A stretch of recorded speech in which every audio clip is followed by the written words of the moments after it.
Howdy. Hi, my name is Onomatopoeia, and I'm a digital artist who spends way too much time on the internet, specifically TikTok.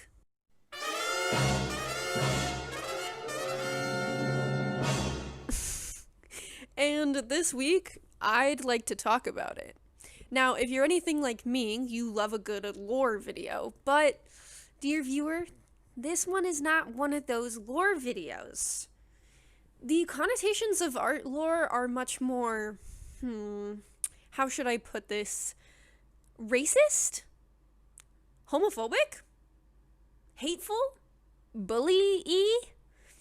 I mean, truthfully, those words just kind of describe the art TikTok community, considering art lore TikToks are the only time I see huge community-wide trends on that app. Now, some of you may not have ever had the displeasure of an art lore TikTok on your For You page, so allow me to explain. From what I can tell, the roots of art lore are much more extreme than the content we have now. It's pretty hard to find any solid evidence of anything, considering 90% of the time the original content has been deleted, which is also semi-true for recent online art talk drama. So just take this as my overarching allegedly statement, considering it is hard to find solid evidence of any of these claims. But previously, I think art lore mostly found its home here, on YouTube of all places. Like I said earlier, this art lore was very intense, with some creators pretending to be in comas, others doxing, and even threatening to unalive and grape other creators through animations they made and posted to their YouTube channels. Now, art lore mostly serves to bully beginner artists and to circulate obvious bait around the platform. I like to split current art lore into three different categories. You have harmless, harmful, and then there's the middle area where the content, it's not necessarily harmful to some, but it rubs me the wrong way. To preface though, I mean the content itself falls into one of those categories. 99% of the time, the comment sections are just always going to be harmful under any of these videos. First, let's talk about the harmless content. This category is full of beginner artists, quote-unquote arrogance, and so-called blackwashing. I feel like 85% of the time that I see art lore that isn't obvious bait, which we'll get to later, is just a beginner artist just trying to be confident and post their art online. Usually a little 12-year-old who doesn't have the strongest grasp on anatomy. Inevitably though, someone finds the art and jumps on the chance to bully an artist who's just starting out. Screen recordings get passed around like a hot potato, and artists often get a lot of comments like, "I found the original," or "Smile guys, we're in the OG," or "Well, it's something," flood their page. The worst case I've personally seen is what happened to a user called Croquet, I believe is how you pronounce their name. They drew a very stylized piece where they intentionally placed the character's eyes a lot higher on the head. Hundreds of thousands of people bullied this literal child about their anatomy in their comments, duets, and even just making other videos about them. When it finally got to be enough for this, once again, child, they left the platform in favor of Instagram. However, this didn't stop TikTok. No, they went straight to Instagram and continued the hate on this child. And when users rightfully called out their content as unfair and hurtful, they almost fabricated evidence of this person being a terrible person. Some of the strongest accusations I could find were them being part of the Dream SMP fan base, and a comment that said, "IDK, I've kind of seen them say a slur." Now, glossing over the fact that we don't know what they identify as, what do you mean, kind of? How do you kind of say a slur? I thought slurs were like an all or nothing thing, you know? Now, listen, I'm not gonna lie and say I've never laughed at an art lore TikTok before, but that's usually because of the way that the artist presents themselves and their content. A lot of art lore is shared because it's cringy, and I mean, hey, this is the internet, where cringe makes the world go round. Or at least the loading icon. But other art lore is shared because the artists have some form of confidence that others believe they shouldn't. They kind of fall into what I call the I'm better phenomenon, where they essentially post being overly confident about their skills and bragging about how much better they are than other people. One of the best examples I could find of this is a TikTok with the title or text on the screen that says, "Me looking at other people's art after learning anatomy," and it's got a crying emoji next to it. The drawing itself is a stylized portrait of an AFAB person with really big eyes and eyebrows that are probably too high if you're going for realistic proportions, which the drawing itself clearly is not because the eyes are already too big. But because of that stylized nature, people were saying, you have no room to comment on anatomy. So people were not having it. And this is actually one of the most recreated pieces of art lore I've seen, which is another thing we'll get to a little later in this video, that recreation aspect of art lore. Unfortunately, like within every section of the internet, there is a massive section of art lore that is just straight up racist. But since this is the Harmless section, you might be a little confused. Well, that's because we're talking about the response to content where an artist chooses to draw one of their favorite characters as a POC. And in the original media, they are not a POC, usually a white character. This makes a lot of racist people upset, obviously. They'll often call the artist out for blackwashing, which plays off the actual term whitewashing, which if you somehow in this day and age don't know what whitewashing is, it's basically when the inverse of this effect happens. It's when someone turns POC characters into white representations, and this happens quite a lot in media. And one of these things is obviously worse than the other, considering things like history, considering how important to identity it is in character design for most POC characters to be POC characters. And there's also the fact that POC people already get such little representation in media, so don't take away what little they have, you know? There's literally nothing wrong with reimagining a character who was white as a POC person, considering all of those aspects. And one of my favorite Rengoku fanarts that I've ever seen on this app is Black Rengoku. Just chef's kiss. I love anime characters who have been reinterpreted as black. They're just so good. But people on this godforsaken app will even get upset when people try to headcanon an animal as a POC. So, for example, you have Darwin from The Amazing World of Gumball, who is a fish, and you hear people in TikTok comments all of the time saying, well, we don't know what race he is because he's a fish. Bullshit. Bullshit. Number one, keep that energy when someone draws Gumball as white. And B, he is canonically black. Like, the Cartoon Network official Twitter account has posted multiple tweets confirming that Darwin is a black kid, as well as only ever voice casting a black kid to play Darwin. He is canon, but people will still get upset on TikTok when you say Darwin is black. Honestly, most of TikTok's art lore revolves around racism. Some is genuine, some is more bait content. But realistically, if you're making racist statements to bait people into giving you negative attention, aren't you just kind of racist? Like, I don't think you can really joke about someone being a dog eater based on their ethnicity and not be racist. At the very least, you're still promoting racist stereotypes, which still equal in my mind. But that's the funny thing with art lore, though. You can just kind of be a piece of shit and all the comments are gonna say is art lore or like, once again, smile, we're in the OG, or this is obvious bait. Nothing's gonna call you out for being a racist piece of shit. They're just gonna say that this is new art lore. There's also pretty rampant homophobic, transphobic, and fatphobic content under the guise of art lore.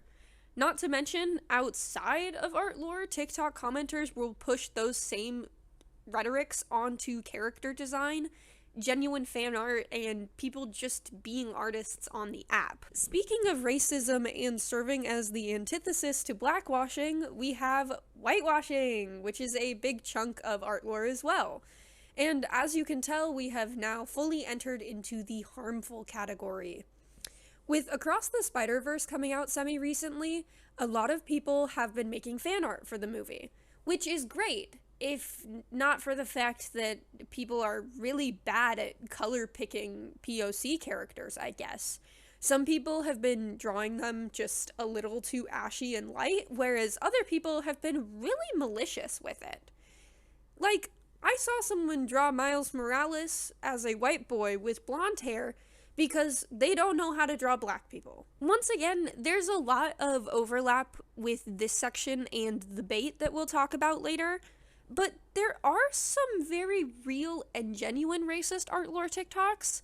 Like that one girl who was very loud and proud about her improvement on drawing black characters, which would be phenomenal, if not for the fact that the first character was not black. To me, she looked like a slightly tanned white girl with straight red hair, because that's what she was. But, 3 years later,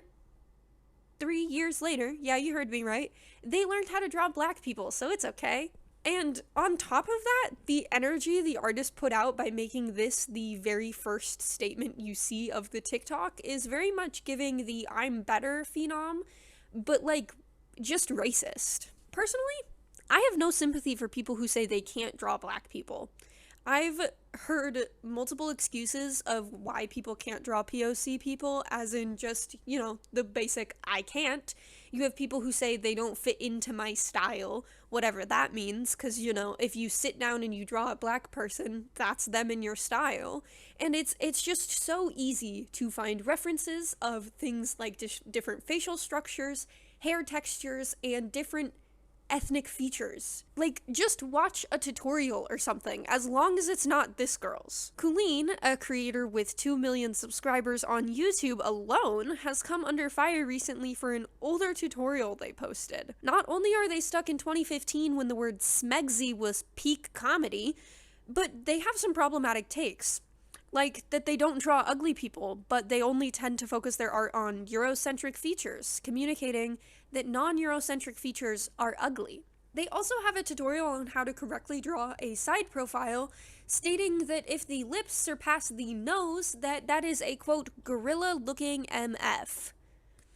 Which is obviously problematic because, number one, a lot of black people have a facial structure that just looks like that, and number two, that's just a bad tutorial, considering look at all of these different faces that just don't fit into that form. This did spark a small trend of people fixing their art to fit into Kooleen's side profile template, which did give me a few good laughs, I'll be honest. However, okay, this is not the full extent of the backlash against this artist, Kooleen.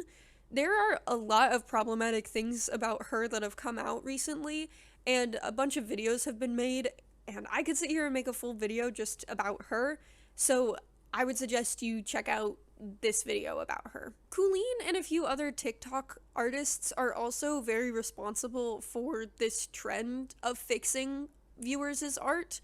They like to get paid by people sending in art to them for them to go on YouTube or TikTok and fix in front of millions of people. And personally, I wouldn't have a problem with this if not for the fact that it's not just little fixes like anatomy mistakes and things that could be beneficial. It's not a tutorial telling people why and how they chose to do this. Their tutorials are basically saying, hey, this is how I do art, and this is how I'm going to fix your art piece, and if you don't do art like me, you're not making good art. And obviously, considering art is something that is so subjective and unique, that is just such a bullshit thing to do, especially to younger artists who have not gone through art classes and art school or anything like that yet. They are so young and impressionable, and you are telling them that the only way to draw is make it look like an anime cat girl. And while there are some technical rules that create the background of most pieces, some artists intentionally choose to subvert things to make their art more interesting. And this could lead someone like Kooleen or Kenton Scott to make changes to things that don't need changes. There's also quite a few people forcing realism on drawings that obviously are not trying to achieve realism or realistic proportions. There's also a lot of weird style changes and color choice changes when it comes to this guy Kenton in particular. I don't want to hate on him too much, even though there are allegedly racist allegations against him. I think that within this sphere, his intentions are mostly good, but I just don't really agree with the fixing art content at all. However, when it comes to this video where he fully detransitioned a character, I take some issue. With this video in particular, there are a few people backing him up saying that they couldn't see the transition scars either, but me personally, I could see them right there on my TikTok. And the other thing is he's not viewing this piece on his phone where he can't zoom in. He is seeing this on a presumably quite large screen where he can zoom in to all aspects of this drawing and see what they are. Now, I don't want to misconstrue his intentions or anything, but it just doesn't sit right with me. Another concern I have with this fixing art trend is just the difference in skill level between the people submitting art to be critiqued and the critiquers. I think there's just so many better ways to teach than to just paint over someone else's art piece without really explaining to them why you're doing certain things. Creators who get paid to say that the way that they draw is the only correct way to do it is just weird. But maybe that's just me. I mean, that's why we're in the gray area after all. People also like to do this with art lore, too. Some people will draw over the original piece of art lore, but some people will fully redraw the original, but even more exaggerated. Which, to me, kind of does one of two things. Number one, it functions as another way to just bully beginner artists that they think are bad. Unlike when other TikTok creators fix content, this is without consent. And they're not doing this to be helpful, they're doing it to bully and further damage this artist's confidence. Or, number two, it's a way to push out more toxic bait, kind of just being the art lore video in itself. Because sometimes they even get backlash from commenters who think they're OP. Don't get me wrong, people deserve to be called out for their problematic behavior, but when you're just redrawing the content and getting your content more popular than the original, you are then pushing out the message that they were attempting to push out. For example, there's a huge amount of artists who are doing this with a TikTok in which OP says, using the OG skin color as shading, with a bunch of greater than signs, implying that that's the best way to do it. There are so many videos now that are copying OP that I cannot confidently say which one is OP. I think it's this one, but it could be any of these. And that's the problem. You're just essentially pushing the exact same message that they are, and no one knows if you mean it. And that's just insane to me to do that. What's even more insane, though, is the bait. Yep, that's right. The time has finally come to talk about the bait section of this video. The bait category is home to the nastiest shit that art lore has. Like, this is home of the most homophobic, racist, and transphobic shit. You got people saying they've been traumatized by lesbians, and most, if not every, art lore vent post is just bait. The easiest way to tell is based on how extreme it gets. I'm not saying there aren't people out there who believe crazy things and will say crazy things point blank period, but it just, you can tell it feels a little bit off. Like, the girl who supposedly called her friend fat and gets roasted so hard that she has a mental breakdown, destroys her room, and her mom puts her in a mental institution. Thanks, Maya. To me, this wasn't obvious when I first stumbled upon many art lore videos. I can't personally fathom why someone would choose to do this, so I asked fellow TikTok comment sections and TikTok commenters why someone would be possessed to make a bait art lore video. The answer was likes and attention, which was, again, shocking to me because I personally would not prefer to have negative attention, but I guess some people want attention no matter if it's negative or positive. Regular old, like, wacky art lore, though, has this underlying sincerity to it.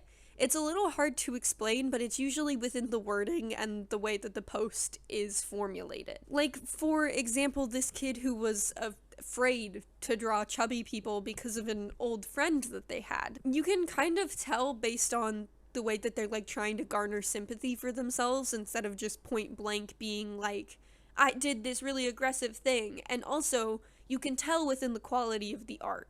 A lot of vent art posts made for Paint were done in like 0.2 seconds. And this is someone who feels that they are trying to draw chubbier people, but in reality it looks like two skinny people with slightly different body types standing right next to each other. Now that you've learned how to decipher bait from reality, let's put that to the test. I want to give you a little quiz here. Now, we've got option 1, art trade gone wrong, or option 2, drawing my mom hot. Let's see. Both of these are honestly pretty fucked up situations, but if we break down little clues though, it's pretty easy to tell which one is fake and which one is real.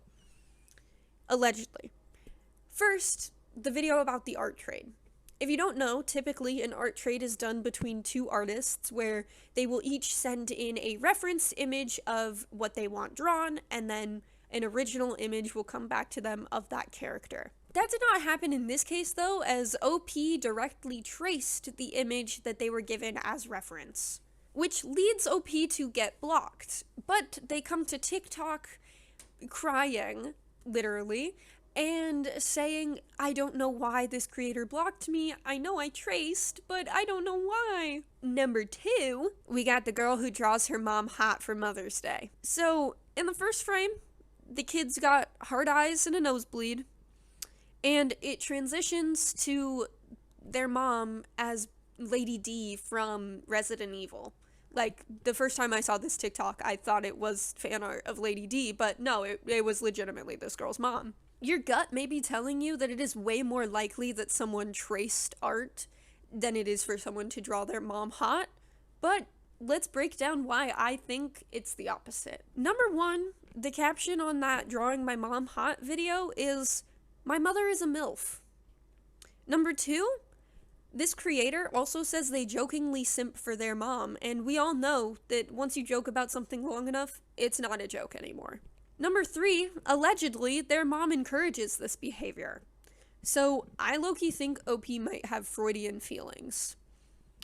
As for the art trade video, there are a few things that stick out to me. Number 1, they traced the exact art that they were sent. Typically, I feel like a tracer is going to find a different reference image on the internet in hopes that the other person has never seen it before.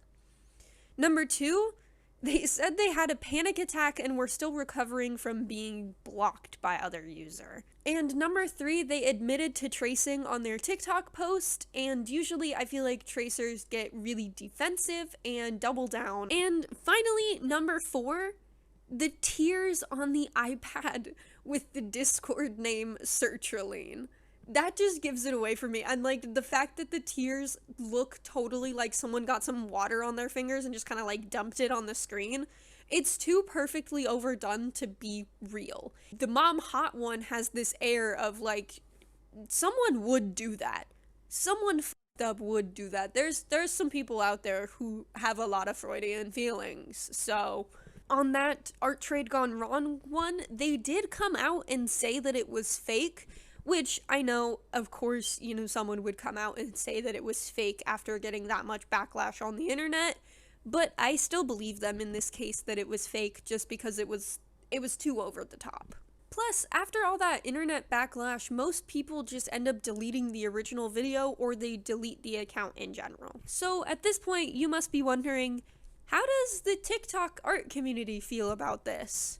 Well, most artists seem to share the same sentiments that I do, that we're kind of tired of seeing beginner artists be bullied under the guise of art lore and obvious bait content continue to be circulated around the platform. The people who really seem to eat up art lore are non-artists, and it's just because it's drama and something for them to get a laugh at. Personally, I'd just like it to stop. I'm not a huge fan, as I think you can tell from this entire video, but, you know, I'd love to hear what you think in the comments. Are there any art lore events that I've missed that I should talk about, that would maybe change my mind? Do you know something that I don't about content that I think is bait? I'd be interested to hear below. Thank you guys so much for watching. I hope you enjoyed. Have a great rest of your day. Like, subscribe, and I'll see you later. Bye!